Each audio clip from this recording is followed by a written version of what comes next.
Hello bachcho, I hope you are doing well at your home. Today we are going to start our fourth chapter, Magnetic Effect of Current.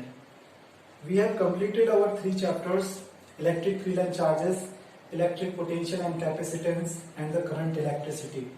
Today we are going to learn about a new things. Means to say, in the first two chapters we have discussed about the static nature, and in the third chapter we learned about the dynamic nature of the charges. तो जो हमारा fourth chapter बनकर आता है वो है magnetic effect of current.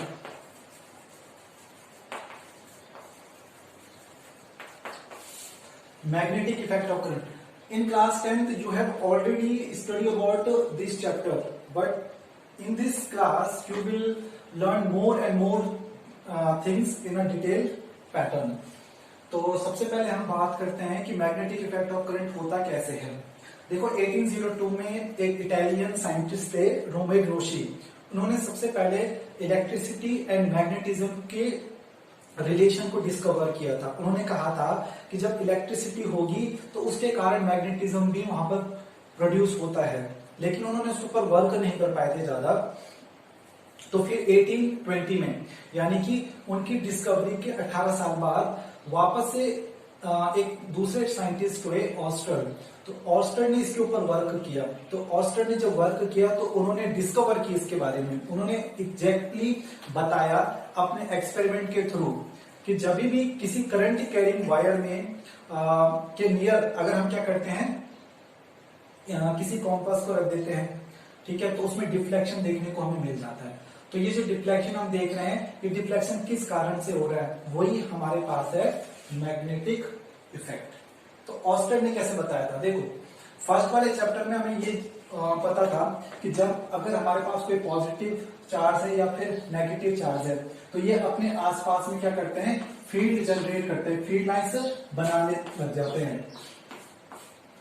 तो इसका जो फील्ड होता है प्लस क्यू चार्ज का, वो आउटवर्ड डायरेक्शन पे होगा, यानी कि इसकी फील्ड लाइंस क्या करती है, बाहर की तरफ पुश करेगी, जबकि जो नेगेटिव चार्ज होगा हमारा उसकी फील्ड लाइंस उसको अंदर की तरफ खींच कर लेकर आएगी. दूसरी चीज हमने क्या पढ़ी थी इसमें कि इलेक्ट्रिक फील्ड कैसे बनकर आता है. इलेक्ट्रिक फील्ड इस तरह से बनेगा कि अगर हम इसके नियर में किसी चार्ज को प्लेस करेंगे, तो जब हम इसके नियर किसी चार्ज को प्लेस करके आएंगे तो वो वहां पर क्या करने लगेगा, उस पर फोर्स ऑफ अट्रैक्शन या फोर्स ऑफ रिपल्सन लगाएगा. तो जो फोर्स ऑफ अट्रैक्शन या फोर्स ऑफ रिपल्सन हम वहां पर फील कर रहे हैं, उसी फील्ड को हम कह रहे हैं इलेक्ट्रिक फील्ड. अब मैग्नेटिक फील्ड की बात कर रहे हैं तो मैग्नेटिक फील्ड हमारे पास तभी होगा जब कुछ मैग्नेटिक कैरेक्टर हमें वहां पर शो होंगे. तो मैग्नेटिक कैरेक्टर यहाँ पर कौन शो करेगा, एक करंट कैरिंग कंडक्टर या फिर मैग्नेट.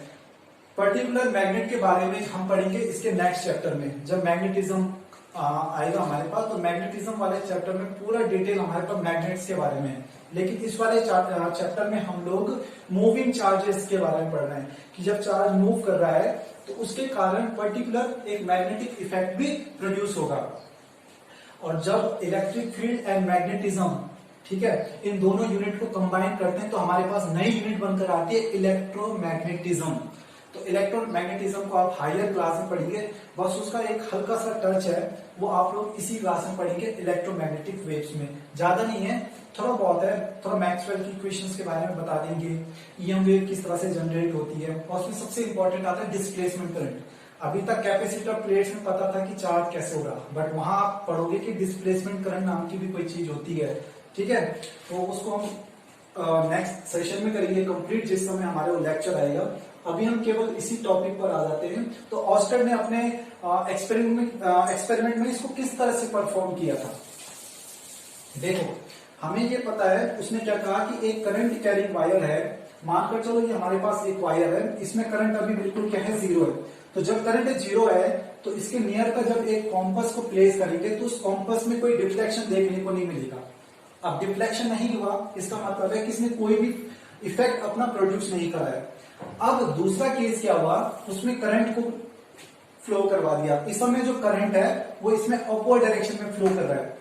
अपवर्ड डायरेक्शन में फ्लो कर रहा था तो जो मैग्नेटिक नीडल थी उसने हल्का सा डिफ्लेक्शन दिखाया इस तरफ. तीसरा केस क्या हुआ, तीसरे में हमने क्या करके डायरेक्शन चेंज कर दी. हमने मतलब ऑस्टर ने अपने एक्सपेरिमेंट में इसमें करंट की डायरेक्शन चेंज कर दी। पहले वाले केस में अपवर्ड ले रखा था और दूसरे वाले केस में डाउनवर्ड ले लिया। तो जब इसने डाउनवर्ड लिया तो इस समय जो डिफ्लेक्शन था वो थोड़ा इधर के लिए हो गया, पहले इस साइड हुआ फिर उस साइड हुआ। तो यहां पर उसने क्या ऑब्जर्व किया, उसने कहा कि अगर हम बात करते हैं चार्ज की, तो इस करंट कैरिंग वायर के नियर जब एक चार्ज को प्लेस करा तो उसने कोई इफेक्ट नहीं दिखाया, यानी कि इस करंट कैरिंग वायर के कारण इस पर कोई भी फोर्स नहीं लग रहा था। लेकिन जब इस चार्ज को मूव कराया along the direction of current, तो ये इसकी तरफ डिफ्लेक्ट होने लग गया, ये इसकी तरफ जाने लग गया। तो ये तो आ गया मूविंग चार्जेस का, कि जब एक मूविंग चार्जेस को यहाँ पर रखोगे या फिर एक चार्ज को यहाँ पर रखोगे तो उस पर एक मैग्नेटिक फील्ड यहाँ पर काम करने लग जाता है। तो ये इसके नेक्स्ट टॉपिक में आएगा। तो ये नेचर दिख रहा था यहाँ पर कुछ।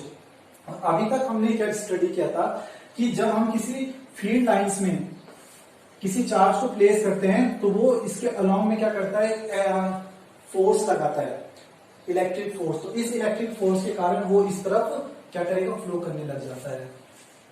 तो ये उसकी ऑब्जर्वेशन थी और उस ऑब्जर्वेशन में इसने ये बता दिया था।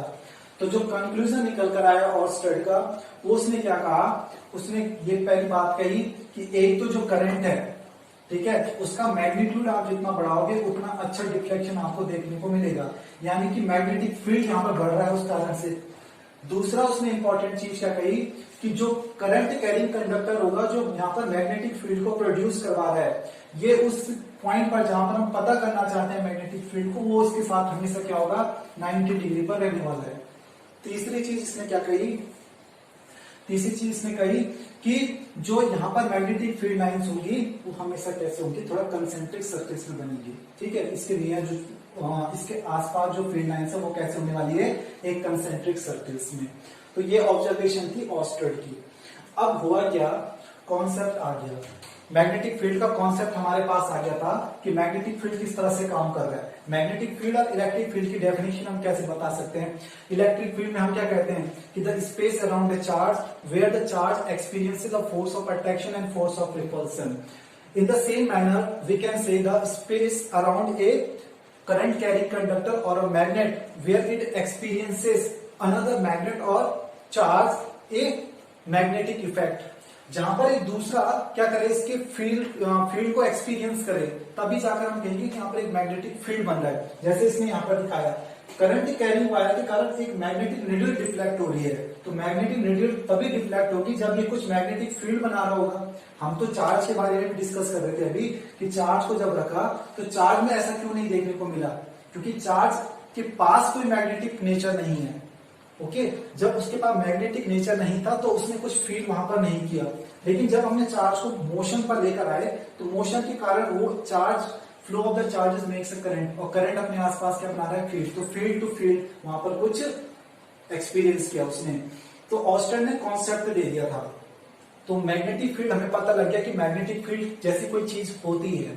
अब इस मैग्नेटिक फील्ड को हम मैथमेटिकली कैसे मेजर कर सकेंगे, क्योंकि we are the physics student and we know कि हम कब किसी चीज को एक फिजिकल क्वांटिटी में कंसीडर करते हैं, जब हमारे पास उसका एक कॉन्सेप्ट हो और साथ ही साथ हमारे पास उसका कुछ मैथमेटिक्स टर्म में उसका कुछ मेजरमेंट हो। तो जब हम इन चीजों को ले लेते हैं अपने आसपास, तभी जाकर हम कहेंगे कि ये एक पर्टिकुलर क्या है, फिजिकल क्वांटिटी है। तो अब क्या हुआ कि मैग्नेटिक फील्ड आ चुका था, कॉन्सेप्ट मैग्नेटिक फील्ड का इंट्रोड्यूस हो चुका था, लेकिन उसका कैलकुलेशन नहीं थी। तो जो कैलकुलेशन थी वो डिस्कवर की दो साइंटिस्ट हुए, बायो एंड सवर्ट। तो उन्होंने एक लॉ डिस्कवर किया था, उसी लॉ के थ्रू हम अलग अलग जगह पर उनको अप्लाई करते हैं और हमें पता लग जाता है कि मैग्नेटिक फील्ड का मैग्नीट्यूड यहाँ पर कितना है। अब इसमें एक चीज और आती है कि हमें डायरेक्शन कैसे पता लगेगी कि इसने डिफ्लेक्शन करना है। सबसे पहले एक हमारे पास होता है ampere swimming rule. Swimming rule इसलिए कह रहे हैं क्योंकि करंट की डायरेक्शन में स्विम करते हुए एक आदमी को या एक पर्सन को ऑब्जर्व करना है। मान लो हमारे पास ये एक तरह से करंट कैरिंग कंडक्टर है, ये हमारे पास करंट इसमें फ्लो कर रहा है। तो ये क्या कहता है कि एक मास लो, ठीक है, वो मास क्या कर रहा है, करंट कैरिंग वायर के अलोंग में उसको स्विम करवाओ। तो ये मान के चलो कि ये इसका हेड हो गया, ये इसका फीट है, ये इसका लेफ्ट हैंड है, ये इसका राइट हैंड है। अब ये क्या कहता है कि ऐसा सपोज करना है, ऐसा इमेजिन करना है कि जो करंट है वो इसके फीट से एंटर कर रहा है और इसके हेड से बाहर निकल कर आ रहा है। तो जो मैग्नेटिक कॉम्पास नीडल होगी वो हमेशा इसके लेफ्ट हैंड की तरफ डिफ्लेक्ट करेगी, यानी कि जो डिफ्लेक्शन होगा इस तरह से होगा, लेफ्ट हैंड की तरफ। क्लियर हो गया? तो ये था हमारे पास एम्पियर स्विमिंग रूल। लेकिन बायो सेवर्ट लॉ और थ्रू आउट दिस चैप्टर हम लोग एक बहुत इंपॉर्टेंट रूल को यहाँ पर अप्लाई करेंगे to determine the direction of magnetic field at a particular point. उसको कहते हैं राइट हैंड पाम रूल। तो राइट हैंड पाम रूल का यूज कैसे करना है, पाम को परपेंडिकुलर मान लेते हैं, तो पाम से अच्छा है कि आप राइट हैंड को ही रूल को इस फिंगर्स से ही अपनी डायरेक्शन पता करो मैग्नेटिक फील्ड को। तो हमने क्या करना है, जो हमारा थंब होगा इसको हमने प्लेस कर देना है इन द डायरेक्शन ऑफ करंट। जिस डायरेक्शन में करंट फ्लो कर रहा है वहां पर इसको प्लेस कर दो, और जो फिंगर्स है उन फिंगर्स को डायरेक्ट करो at that point where you need to find out the magnetic field. तो जब हम इसको वहां पर प्रोजेक्ट करेंगे तो then you have to bend your fingers at perpendicular to that point. तो जो परपेंडिकुलर डायरेक्शन होगी it will give the direction of magnetic field. तो वो डिपेंड करता है कि आपका करंट कहाँ फ्लो कर रहा है, अपवर्ड डायरेक्शन पर है, डाउनवर्ड डायरेक्शन पर है, किस मैनर में फ्लो कर रहा है और किस तरह का आप वहां पर डायमेंशन ले रहे हैं। तो ये हमारे पास ऑस्टेड का एक्सपेरिमेंट था, कॉन्सेप्ट दे दिया था। अब हम चलते हैं बायो सेवर्ट लॉ पर। देखो बायो सेवर्ट, टी इसमें साइलेंट रहता है, तो बायो सेवर्ट, तो बायो सेवर्ट लॉ की बात करते हैं। तो बायो सेवर्ट लॉ में क्या कहते हैं कि एक करंट कैरी वायर है मान लो तो इस वायर में करंट फ्लो कर रहा है, ठीक है, ये आई करंट इसमें फ्लो कर रहा है और इसमें एक करंट एलिमेंट काट देते हैं, ये D L. Current element is a vector quantity. Why the current element is a vector quantity? Because it has a magnitude as well as direction and it will directed in the direction of current. जिस direction में आपका current flow कर रहा है उसी direction में current element की direction होगी। इसीलिए हम करंट एलिमेंट को एक वेक्टर क्वांटिटी लेते हैं, but we can not consider the current as a vector quantity because current cannot be solved by the vector laws. We cannot find the total current by using the vectors law. So जब implementation नहीं हो पा रहा है vector law का आई पर, तो इसलिए हम उसको वेक्टर लॉ में कंसीडर नहीं करते हैं, तो हम उसको स्केलर लॉ में लेकर आ जाते हैं। तो इसीलिए I is a scalar quantity but current element is not a scalar quantity, it is a vector quantity. तो हमने यहाँ पर दो पॉइंट कंसीडर कर दिए। The first point is a P in the right direction and the p dash is in the left direction. Why we are using the 2 points? हमारा current upward direction पर है, but the point can be either direction, the right or left. तो हम दोनों में पता कर रहे हैं क्योंकि हम यहाँ पर पाम रूल को भी अप्लाई करना है ताकि हम लोगों को समझ में आ जाए कि हम पाम रूल को किस तरह से अप्लाई करवा सकते हैं। अब इस करंट एलिमेंट के कारण हमने एक डिस्टेंस मान ली कि P पॉइंट से ये डिस्टेंस R पर है और R डिस्टेंस के साथ ये थीटा एंगल प्रोजेक्ट कर रहा है। अब हमें बताना है कि हमें क्या बायो सेवर्ट में अपने लॉ में क्या बोला कि इस करंट एलिमेंट के कारण जो मैग्नेटिक फील्ड होगा P पॉइंट पर वो रहने वाला है dB इक्वल टू, ये इसकी वेक्टर फॉर्म है, वेक्टर फॉर्म, तो dB equal to mu naught upon 4 pi I dl cross R upon R cube. ये तो इसका वेक्टर फॉर्मूला हो गया। अगर हम स्केलर फॉर्मूले की बात करते हैं तो स्केलर फॉर्मूला हो जाएगा इसका dB equal to mu naught upon 4 pi ideal sine theta upon R square. देखो यहाँ पर जो आर और dl की हम बात कर रहे हैं तो ये दोनों यहाँ पर वेक्टर क्वांटिटी बना रहे हैं क्योंकि r is a position vector and dl is a current element. तो इन दोनों क्वांटिटी के बीच में जो एंगल है वो है थीटा। अभी थीटा यहाँ पर सारा पूरा जो गेम प्ले करता है, अपना रोल प्ले करता है, वो थीटा ही यहाँ पर कर रहा है। आपको डीएल और आर के बीच में ही एंगल लेना है 90 डिग्री, मैक्सिमम केस में 90 डिग्री बना लेता है और अपने आप को हटा लेता है इस पॉइंट से। तो जो डीएल आर है ये हो गया डीएल आर साइन थीटा। तो आर में आर क्यू को कैंसिल किया तो हमारे पास आर स्क्वायर बनकर आ गया।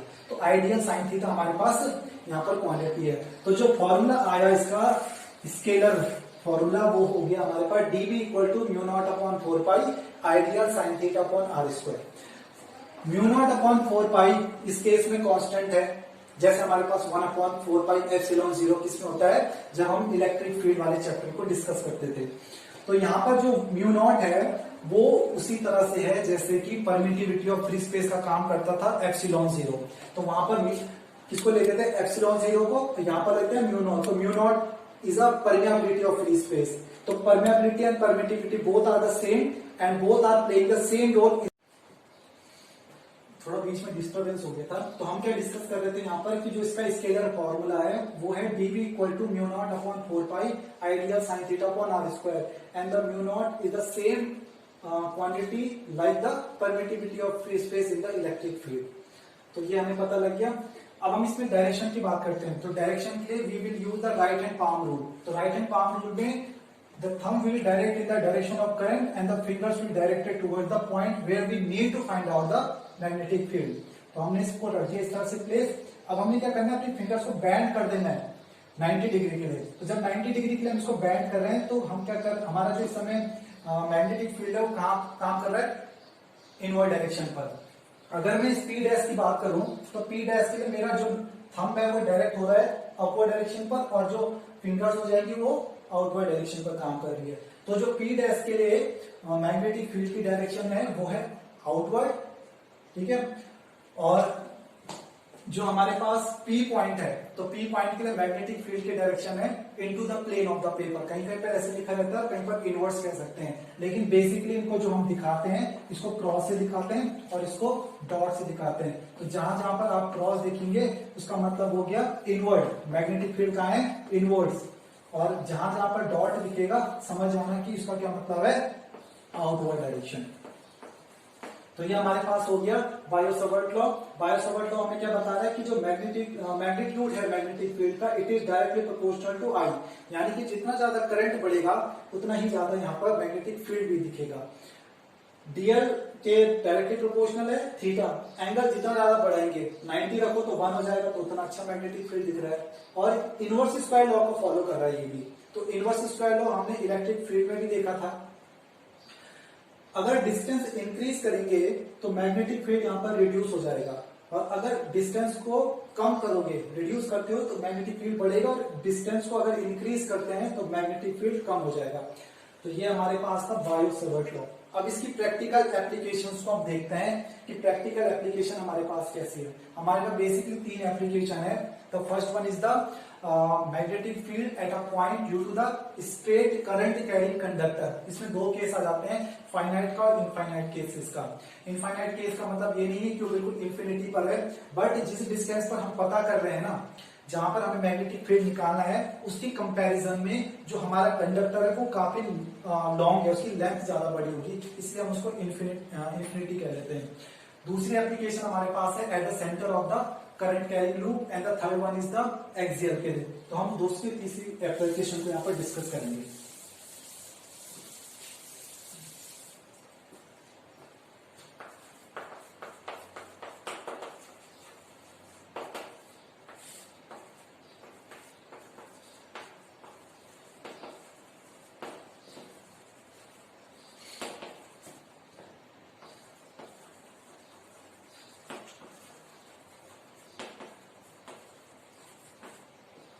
Magnetic field at the centre of A current carrying loop. मानकर चलो ये हमारे पास एक इस तरह की लूप है, ठीक है। यहां पर हमारे पास करंट एंटर कर रहा है इस डायरेक्शन से और करंट लीव आउट कर रहा है इस डायरेक्शन से, यानी कि करंट की इस तरह से कुछ है। ये इसका सेंटर हो गया, और इस सेंटर पर हमें मैग्नेटिक फील्ड पता करना है due to this current carrying loop. तो कैसे करेंगे, हमारे पास बेस प्रोवाइड हो चुका है, जो फॉर्मूले का बेस है वो प्रोवाइड कर लिया है बायो-सावर्ट ने। अब उसी को बेस मानते हुए इस पूरे लूप के लिए हमें कैलकुलेशन बनानी है। तो हम बात करते हैं according to Biot Savart law. According to Biot Savart law हमारे पास जो मैग्नेटिक फील्ड है ये कितना है, dv equal to mu naught upon 4 pi ideal sine theta upon R square. ये हमारे पास है बायो-सावर्ट लॉ। अब बायो-सावर्ट लॉ में हम कौन कौन सी चीज को यहाँ पर रिड्यूस कर सकते हैं। हमारे पास पहले करंट एलिमेंट देखना पड़ेगा। तो मान लो मैंने ये करंट एलिमेंट यहाँ पर इमेजिन कर लिया, तो इसकी लेंथ हमारे पास dl है, इसकी डायरेक्शन हमारे पास कैसी है, टेंजेंशियल ही है, और यहां से हमने एक r डिस्टेंस ले लिया, तो r and dl are both perpendicular. तो dl एंड r के बीच में जो एंगल है वो 90 डिग्री फॉर्म हो रहा है, और this is a point where we have to find out the magnetic field. तो इस करंट एलिमेंट के कारण अगर मैग्नेटिक फील्ड इतना बन रहा है, तो लूप के लिए हमें क्या करना पड़ेगा, इंटीग्रेशन, क्योंकि हम क्या इमेजिन करके चल रहे हैं कि ये जो लूप है ये इसी तरह के बहुत सारे करंट एलिमेंट से मिलकर बना हुआ है। तो एक करंट एलिमेंट के कारण अगर मैग्नेटिक फील्ड इतना हो जाता है, तो बाकी सारे करंट एलिमेंट के लिए हम उसके लिए पूरा एक लेंथ ले लेंगे। मानकर चलो ये मेरे पास इतनी लेंथ है, इसमें मैंने छोटे छोटे पार्ट स्प्लिट कर दिए। अगर ए के कारण मुझे इतना इफेक्ट दिख रहा है और सभी मैंने एक पर्टिकुलर लेंथ के लिए देखे हैं, तो मुझे क्या करना है, पूरी लेंथ ही को तो मेजर करना है। तो इस लेंथ के लिए मैं क्या करूंगा, जितनी लेंथ होगी उसका मल्टीप्लाई कर दूंगा। तो सेम केस हम यहाँ पर अप्लाई करते हैं।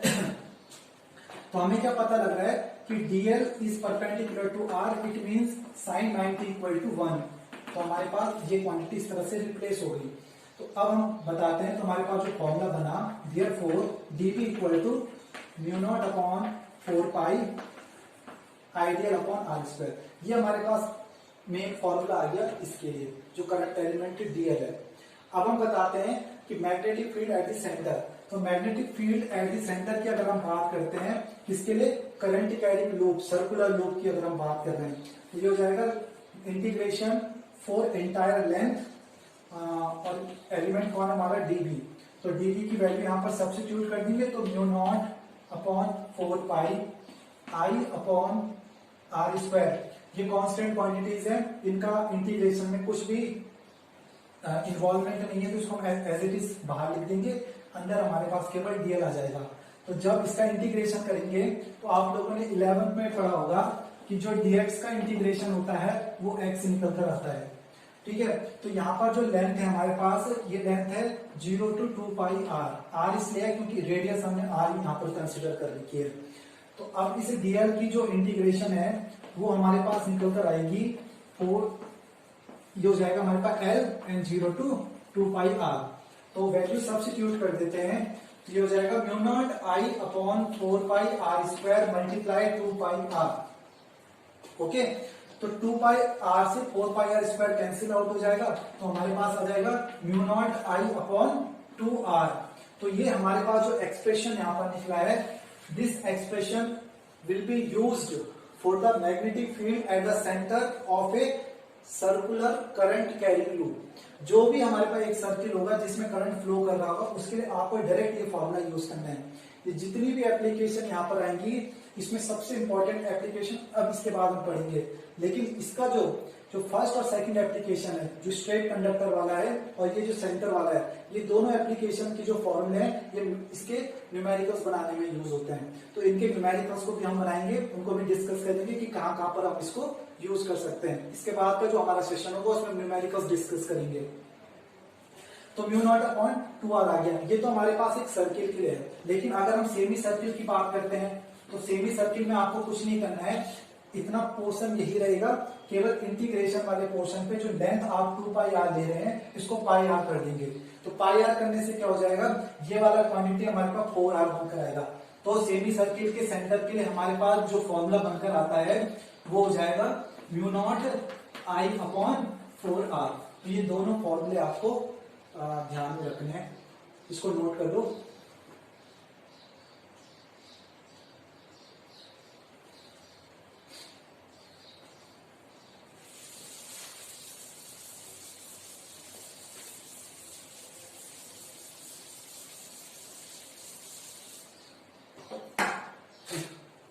देखो अब इसके बाद हमारे पास जो थर्ड एप्लीकेशन है इसकी, that is very very important from examination point of view and also for your competitive examination, because in this session 2019 to 20 जो क्वेश्चन आया था 5 मार्क्स का, उसमें ये डेरिवेशन पूछी गई थी 3 मार्क्स में। इसका जो टोटल वेटेज था 3 मार्क्स का था।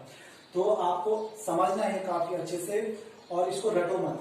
फिजिक्स एक ऐसा सब्जेक्ट है जिसमें चीजें समझने से ज्यादा दिमाग में रहती है, और उसको हम जितना ज्यादा अच्छे से समझेंगे वो चीज हमारे फ्यूचर में भी काम आएगी। अदर सब्जेक्ट की तरह नहीं है कि आपने रट लिया और चल दिए एग्जाम देने। इसको अगर आप रटोगे तो बहुत सारी एक ह्यूज आपको क्या मिल जाएंगी, डेरिवेशंस मिलेगी, और हर डेरिवेशन में कुछ ना कुछ पैटर्न अलग होगा। तो अगर मैं बोलूं कि ये 10 डेरिवेशन आने वाली है और इसको रट के चले जाओ तो काफी कॉम्प्लिकेशन आ जाएगी। हो सकता है कि आप पेपर में सेकंड डेरिवेशन का कॉन्सेप्ट को थर्ड डेरिवेशन में करके आ जाओ और थर्ड वाले को फर्स्ट वाले में कर पाओ। तो ऐसा नहीं है, चीजों को समझना है और फिर उसके बाद उन चीजों को प्रैक्टिकल लिंक करके चलना है। ये डेरिवेशन तभी काम आती है जब आपको न्यूमेरिकल करोगे, जब तक न्यूमेरिकल नहीं छेड़ोगे तब तक ये डेरिवेशन केवल डेरिवेशन ही रहेगी। तो हमारे पास जो थर्ड डेरिवेशन है इसकी वो है magnetic field eight A point on the axis of A current carrying loop. Second, अभी जो हमने डेरिवेशन पढ़ी कुछ पोर्शन का वही यूज होगा वहां पर, लेकिन थोड़ा सा चीजें चेंज हो जाएगी। इसमें राइट हैंड पाम रूल को कैसे अप्लाई करना है, इन चीजों को हम समझेंगे। देखो ये हमारे पास जो फिगर हम यहाँ पर ले रहे हैं इसको प्लेन ऑफ द पेपर के परपेंडिकुलर रख रहे हैं इस तरह से। मैं इसको अभी 3D में भी समझाऊंगा। ये हमारे पास एक करंट कैरिंग लूप है जिसमें कि करंट यहां से आउटवर्ड है, यहां से इनवर्ड है, चढ़ रहा है इस तरह से। ओके, और ये हमारे पास इसकी एक्सिस हो गई, ये हमारे पास इसकी एक्सिस हो गई, और इस एक्सिस पर एक पॉइंट कंसीडर कर दिया हमने, पी पॉइंट, और जो इसके सेंटर से कितनी डिस्टेंस दूर पर है, एक्स डिस्टेंस अवे है। ठीक है, और इस सर्कुलर लूप की हमने जो रेडियस है वो ए कंसीडर कर दी। अब हम क्या करते हैं, बायो-सावर्ट लॉ का हमने यूज करना है। तो बायो-सावर्ट लॉ को यूज करने के लिए the basic thing is the current element. You have to consider the current element and due to that current element you will apply the formula at a particular point and after solving the certain criteria you can find out the total magnetic field for the entire loop। Clear हो रहा है? तो अब हम क्या कर देते हैं, यहाँ पर कुछ हल्की सी एक ज्योमेट्री सॉल्व बनाते हैं। ये पूरा एक डायमीटर बन गया इसका। यहाँ पर एक करंट एलिमेंट ले लेता हूं और एक करंट एलिमेंट हम यहाँ पर कंसिडर कर देते हैं। इस पॉइंट पर हम इसको बोल देते हैं Q और इस पॉइंट पर हम इसको बोल देते हैं कैपिटल R से डिनोट करते हैं। अब यहां से ज्वाइनिंग करो, यहां से ज्वाइन करो इस पॉइंट पर और इस पॉइंट से ज्वाइन करो। क्यों कर रहे हैं ऐसे? क्योंकि दोनों ही केस में हमारे पास करंट एलिमेंट थोड़ा अलग अलग है। एक ऊपर से क्या इम्पैक्ट आ रहा है, एक करंट की डायरेक्शन आउटवर्ड है और एक इनवर्ड है। तो हम दोनों के लिए यहाँ पर सॉल्व करके देखना चाह रहे हैं, क्योंकि यहाँ पर जो मैग्नेटिक फील्ड हमारे पास आएगा वो एकदम सिंपल कैलकुलेशन से नहीं होगा। उसके लिए हमें थोड़ा सा रिजोल्यूशन ऑफ वेक्टर्स जो हमने पढ़ा था 11th में उसको भी अप्लाई करना पड़ेगा। तो Q से P की जो डिस्टेंस है उसको हमने R मान लिया, R से भी P की जो डिस्टेंस है उसको R मान लिया। क्यों? क्योंकि दे आर इक्वी डिस्टेंट। तो अगर they are equidistant from point P, R पे कंफ्यूजन नहीं होना, ये जितनी डिस्टेंस O से PQ की है उतनी डिस्टेंस O से R की भी है। तो यहां से यहां तक की डिस्टेंस उतनी होगी जितनी Q की P की डिस्टेंस है। तो R R ये दोनों हो गए और यहाँ पर जो एंगल है इसको अल्फा मान लेते हैं, इसको भी अल्फा मान लेते हैं। अब देखो जो करंट एलिमेंट होगा हमारा वो इस तरह से प्रोजेक्टेड है। तो यहाँ पर का जो करंट एलिमेंट है वो टेंजेंशियली इसके साथ R के साथ, तो इन दोनों के बीच का जो एंगल है वो 90 डिग्री है। यानी कि हमारे पास जो dl साइन थीटा वाला टर्म है तो साइन थीटा यहाँ पर 1 हो गया, यहाँ पर भी साइन थीटा हमारे पास 1 हो गया, क्योंकि ये दोनों 90 डिग्री फॉर्म कर रहे हैं यहाँ पर। तो साइन थीटा का तो कोई मतलब ही नहीं बन रहा। अब हमें केवल इस अल्फा से मतलब है। तो अब इसको 3D समझो। हमारे पास बेसिकली ये जो सर्किल है ये इस तरह से रखा हुआ है, ये इसकी एक्सिस हो गई। इस एक्सिस के अलोंग पर एक पॉइंट प्रोजेक्ट कर रखा है और इस पॉइंट पर करंट इस तरह से चढ़ रहा है। ये आउटवर्ड डायरेक्शन हो गई करंट की और ये इनवर्ड डायरेक्शन हो गई करंट की। तो अब हमें यहाँ पर राइट हैंड पाम रूल को अप्लाई करना है। तो मैंने क्या बताया था अभी कि राइट हैंड पाम रूल में the thumb will directed in the direction of current. तो मैंने थंब को इस तरह से रख दिया और फिंगर्स मेरी पॉइंट कर लिए इस पी पॉइंट पर जहां पर हमें मैग्नेटिक फील्ड को फाइंड आउट करना है। तो ये इस तरह से हो गया। तो ये अपवर्ड डायरेक्शन पर ऐसे दिखा रहा होगा, कुछ इंक्लाइन दिख रहा है, ऐसे ऐसे कर रहा होगा ये कुछ। और जब नीचे वाली बात करेंगे तो इस तरह से होगा। तो यहाँ पर इस डीएल के कारण जो मैग्नेटिक फील्ड है वो कुछ इस तरह से होगा यहाँ पर, और इस वाले पॉइंट पर जो करंट एलिमेंट है उसके कारण इस पॉइंट पर जो मैग्नेटिक फील्ड होगा वो कुछ इस तरह से रहेगा। अब ये तो थोड़ा सा कॉम्प्लिकेटेड हो गया, अभी तक जो चीजें पढ़ी वो तो इस तरह से कुछ मैच ही नहीं हो रही है। तो इसलिए मैंने कहा कि यहाँ पर रिजॉल्विंग या रिजोल्यूशन ऑफ वेक्टर का हमें यूज करना पड़ेगा, क्योंकि हमने पढ़ा है कि जब भी हमारे पास कोई चीज इंक्लाइंड होती है तो इंक्लाइंड वे में हम उसको रिजॉल्व करते हैं vertical components and horizontal components में। तो इसके हॉरिजॉन्टल एंड वर्टिकल कंपोनेंट्स हमें फॉर्म करने पड़ेंगे और तब जाके we can find out the total magnetic field at this point due to this current carrying loop. So according to Biot Savart law बात करते हैं, ये जो हमारा प्लेन है ये हमने क्या कर दिया कि जो हमारी लूप है इस लूप को हमने क्या कर रखा है, परपेंडिकुलर रख रखा है to the plane. Okay, the loop is perpendicular to the plane. तो अब हम बात करते हैं आगे की। हमारे पास जो रेडियस है OQ वो दे रखा है A, हमने QP इक्वल टू कितना मान रखा है RP, ये दोनों कितनी डिस्टेंस पर है R। हमें यहाँ पर R को रिप्लेस करना पड़ेगा A और X के टर्म में, क्योंकि X is the distance from centre to the point P where we have to find out magnetic field. तो हम यहाँ पर R को रिप्लेस कर देते हैं √a² प्लस x² से। तो सबसे पहले हम Q वाले एलिमेंट से देखते हैं। अभी मैंने बता भी दिया कि जो dl इस परपेंडिकुलर है R के, तो इसका मतलब जो यहाँ पर साइन थीटा है वो हमारे पास हो गया 90 डिग्री, तो ये यहाँ पर 1 बन गया, तो ये अभी यूज होगा नहीं, उसको मैं सीधा यहाँ से क्या कर दूंगा, रिमूव कर दूंगा एक्सप्रेशन में। तो हम बोल रहे हैं कि magnetic field at P due to किसके कारण से, dl एट Q। जो Q पर करंट एलिमेंट है उसके कारण मैग्नेटिक फील्ड कितना बन रहा है P पर, वो हम कह रहे हैं कि dB इक्वल टू हो जाएगा μ0/4 पाई IDL sin 90 1 हो गया R² का मतलब हो जाएगा a² प्लस x²। ये R की वैल्यू है, लेकिन जब हम इसको स्क्वायर बनाएंगे तो उस समय रूट कैंसिल आउट हो जाएगा, 1/2 इंटू 2, तो 2 से 2 कैंसिल, वी विल गेट 1, तो ये हो जाएगा a² प्लस x²। सिमिलरली हमारे पास जो dB डैश होगा वो मैग्नेटिक फील्ड कितना बनकर आ जाएगा हमारे पास, वो होगा μ0/4 पाई आइडियल sin 90 इक्वल टू 1, तो ये बनेगा a² प्लस x²। अब आप लोगों को दिख रहा होगा कि the magnitude of dB and dB dash is equal. Okay, the magnitude of dB and dB dash is equal. हमारे पास जो मैग्नीट्यूड है वो बराबर है। अच्छा, अब मैग्नीट्यूड तो बराबर है but the direction is not similar, तो डायरेक्शन को भी हमें कुछ ना कुछ देखना पड़ेगा। तो हम क्या करते हैं, इसको रिजॉल्व करते हैं। तो रिजॉल्व करने के लिए हम इसको बनाते हैं पैरेललोग्राम लॉ ऑफ वेक्टर्स में, ठीक है, रिजॉल्विंग करने के लिए। अब हमें तो एंगल ही नहीं ना पता, हम एंगल कैसे पता करेंगे। तो 11th क्लास में बताया था कि जब इस तरह का कुछ कॉम्प्लिकेशन आती है तो उसमें एंगल कैसे पता करते हैं। देखो ये जो यहाँ पर लाइन है, ये जो वेक्टर वाली लाइन है, ये इसके साथ 90 डिग्री पर इसके बेस लाइन के साथ, तो हम अगर इस वाले एंगल को निकालते हैं तो we will get this angle 90 minus alpha. ये हमारे पास इतना पोर्शन आ जाएगा 90 माइनस अल्फा। ये वाला जो dB है, dB r के साथ 90 डिग्री फॉर्म कर रहा है dB r के साथ 90 डिग्री फॉर्म कर रहा है। तो जब ये 90 फॉर्म कर रहा है इट मींस हमें छोटा एंगल पता करना है, तो 90 माइनस अल्फा, तो 90 minus 90 0 and minus minus plus, तो हमें मिल जाएगा अल्फा। इसका मतलब हो गया कि यहाँ पर वाला जो एंगल है ये हमारे पास अल्फा आ गया, तो जब ये अल्फा है तो ये भी अल्फा हो जाएगा। तो कोई भी चीज घटनी नहीं है कि बुक में दे दिया अल्फा तो हमने अल्फा ही मान दिया, उसको आया कहां से अल्फा पता लग गया ना कि हमने इसको इस तरह से सॉल्व करके निकाल रखा है। ये कैलकुलेशन यहाँ पर यूज कर रही है, तब जाकर हमें ये अल्फा मिला है। अब इसको पूरा एक क्या बना देंगे, रिजॉल्व करेंगे, तो ये हो गया। इस समय इस वाले केस में it will behave as a vertical component, but निकालेंगे इसको बेस की तरह। तो ये हमारे पास ये वाला पोर्शन क्या बनकर आ जाएगा, dB cos अल्फा।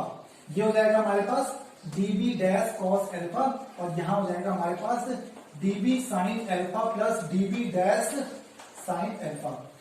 तो dB dash cos alpha and dB cos alpha will get cancelled. Why? Because they have equal and they have equal, yeah, you can say they have a same magnitude but in opposite direction। तो जो चीजें opposite direction में पुल होती, मान लो 10 Newton का force इधर से लग रहा है, 10 न्यूटन का फोर्स इधर से लग रहा है, तो रिजल्टेंट फोर्स कितना हो जाएगा 0, क्योंकि 10 उधर भी खींच रहा है, 10 वाला इधर भी खींच रहा है, तो कहीं से इनबैलेंसिंग तो है नहीं। तो यहाँ पर भी सेम इसी तरह से काम करेगा। अब हम बात करते हैं इसके टोटल वेक्टर्स की। तो हमने रिजॉल्व कर दिया रिजोल्विंग करने के बाद हमारे पास केवल हॉरिजॉन्टल कंपोनेंट के वेक्टर्स निकल रहे हैं। तो हमारे पास जो टोटल मैग्नेटिक फील्ड होगा वो रहेगा डीवी साइन अल्फा के अलोंग। तो डीवी साइन अल्फा के लिए बात करते हैं, तो डीवी साइन अल्फा, अब साइन अल्फा को भी यहां से हमने रिप्लेस कर देना है। तो साइन अल्फा की वैल्यू हमें क्या मिल जाएगी, सिंस साइन अल्फा दिख रहा है, साइन अल्फा हम यहाँ पर निकालेंगे क्योंकि अल्फा के सामने ठीक 90 डिग्री है, तो इसको हम चलेंगे ट्रिग्नोमेट्रिक फंक्शन से सॉल्व करते हैं। तो sine theta equal to perpendicular upon hypotenuse. तो in this case this length will behave as a perpendicular and this length will behave as a hypotenuse. So we have a A as a perpendicular and R as a hypotenuse. So sin alpha equal to A upon R, and we know the R is equal to the under root A square plus X square. So replacing the value of R in the terms of sin alpha, so we will get A square plus X square to the power 1 by 2. So substituting the value of sin alpha in this equation, तो हमारे पास dv की value भी substitute करते हैं। तो dv की value हमारे पास है mu naught upon 4 pi ideal upon a square plus x square. तो म्यू नॉट अपॉन 4 पाई, इनको एक साथ लिख लो। इंटीग्रेशन चलेगी लेंथ के लिए क्योंकि करंट लेंथ पे चल रहा है इसकी किसके लूप के, तो बाकी चीजें बाहर लेकर आ जाते हैं। साइन अल्फा की वैल्यू तो हमें पता लग गई, तो a upon A square plus X square. देखो यहाँ पर इसकी पावर है 1 बाई 2, इसकी पावर है 1, तो सेम क्वांटिटी है। आप लोगों ने पढ़ा होगा कि जब हमारे पास a to the power x और a to the power n होती है तो हम इसमें डायरेक्ट इनको ऐड कर लेते हैं, तो m प्लस n हो जाएगा। तो यहाँ पर भी हम लोगों ने इनको ऐड करना है, तो 1 बाई 2 प्लस 1 कितना बनेगा हमारे पास 3 बाई 2, ताकि इंटीग्रेशन पे रहेगा dl, तो ये चलेगा लेंथ के लिए। तो लेंथ है यहाँ पर 2 पाई r, r यहाँ पर है a, तो फॉर्मूला बन गया हमारे पास mu naught I upon 4 pi A upon A square plus X square 3 by 2, ये आ जाएगा 2 पाई ए। तो 2 पाई से 4 पाई कैंसिल, ए ऐड हो जाएगा न्यूमरेटर में, तो हमारे पास बनेगा mu naught I A square upon 2 in bracket A square plus X square 3 by 2। देखो इसीलिए मैंने कहा कि ये क्वेश्चन काफी इंपॉर्टेंट है, ये डेरिवेशन काफी इंपॉर्टेंट है from the examination point of view. ये सारी चीजें तभी जाकर समझ में आएगी जब हमें कॉन्सेप्ट क्लियर होगा। तो इसीलिए मैंने बायो सवर्ट लॉ से इसको स्टार्ट किया था कि बायो सवर्ट लॉ ने किस तरह से चीजें बताई थी और किस तरह से हम यहाँ पर राइट हैंड पाम रूल को अप्लाई कर रहे हैं और किस तरह से उसको आगे फर्दर यूज किया जा रहा है। तो ये चीजें क्लियर हो गई। फाइनल एक्सप्रेशन आ जाएगा mu naught I A square upon 2 under root 3 by A square plus X square 3 power 3 by 2। अब इसमें देखो दो केस बना लेते हैं। एक केस तो हम ले लेते हैं इसमें एक्स के टर्म में, अगर मैं इस पी पॉइंट को एकदम सेंटर पर लेकर आ जाऊं तो उस केस में x विल बिकम 0, हमारे पास केवल ए स्क्वायर रहेगा, 2 से कैंसिल कर देगा तो a क्यूब हो जाएगा, a क्यूब को a स्क्वायर कैंसिल आउट करेगा तो a बचेगा, तो mu naught I upon 2a। अभी इससे पहले वाली जो डेरिवेशन थी सेंटर वाले के लिए, तो वो सेम इसी तरह से काम कर रही थी, तो हम इसको वहां पर बना सकते हैं। तो ये हमारे पास पता लग गया। ओके, दूसरा केस हमारे पास कि अगर if the x is greater than very greater than to the a, x a की कंपैरिजन बहुत ज्यादा बड़ी है, तो जब x a की कंपैरिजन में बहुत ज्यादा बड़ी है तो a को क्या कर देंगे यहाँ पर नेग्लेक्ट कर लेंगे, तो हमारा टर्म क्या जाएगा इसी x के टर्म में आएगा। तो ये हमारे पास डेरिवेशन थी। नेक्स्ट सेशन में हम इसके कुछ न्यूमेरिकल्स बनाएंगे और जो आगे के टॉपिक्स हैं उनको डिस्कस करेंगे। टिल देन आप लोग इसको स्टडी करो और कुछ भी प्रॉब्लम्स होती है you can ask to us.